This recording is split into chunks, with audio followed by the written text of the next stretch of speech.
Iyaba uko dutinya coronavirus ariko twatinyaga Imana, kandi uko twibuka gukaraba intoki akaba ariko twibuka kweza imitima yacu, uko twibuka kwambara agapfukamunwa akaba ariko turinda ururimi rwacu, kandi uko twifuza kujya mu nsengero no mu Biliziya akaba ariko twifuza kujya mu ijuru. Amahoro n'umugisha byagwira mu buzima bwacu. Iyaba aya magambo yari yanditswe ku nkingi z'imitima yacu, akandikwa ku rutare, akandikishwa ikaramu y'icyuma kugira ngo ahoreho, ko icyaha ariyo virusi ifite ubukana kurusha izindi, yica umubiri kandi ikica n'ubugingo. Kuko handitswe ngo ibihembo by'ibyaha ni urupfu, kandi urupfu rw'iteka.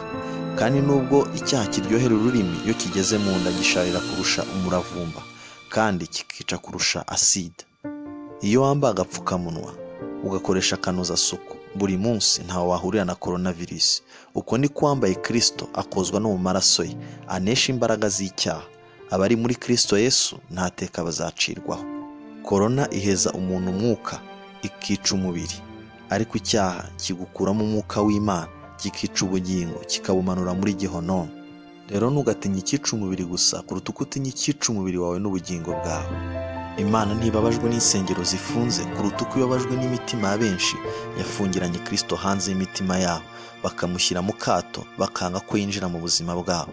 Imitima yabo igahinduka isenga aho kuba insengero z'umwuka w'Imana.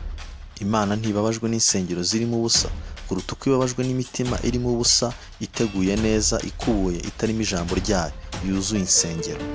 Ijambo ry'Uwiteka riravuga ngo, ariko uwo nitaho ni umukene, ufite umutima umenetse uhindishwa umushyitsi n'ijambo ryanjye, kandi ufite umutima uboneye niwe uzabona Imana. Nubwo insengero zifunze, ijuru ntabwo rifunze. Imfunguzo z'ijuru ntizifitwe na padiri cyangwa pasiteri, kuko umwenda ukingiriza ahera watabutsemo kabiri, buri wese yigererayo. Rero nta gikwiye kubuza umutima wawe gusabana n'Imana. Ese Aburahamu, Isaka cyangwa Yakobo n'intwari zo kwizera zateraniraga mu ruhe rusengero? Niba waragushijwe n'uko insengero zifunze, n'ubundi ntabwo wari uhagaze. Intwari zo kwizera ntizabishwagaho n'insengero, zabishwagaho no kwizera. Nta mbaraga z'agapfukamunwa zabuza imitima n'ururimi rwacu kuvuga ishimwe ry'Imana, kuko ibyaremwe byose aho biri biramya Imana. Inyoni zo mu kirere, amafi yo mu nyanja, ibiri ku butaka, ibiti n'inyamaswa, aho biri biramya Imana. Imana iguhe umugisha, Imana ikugiriye neza.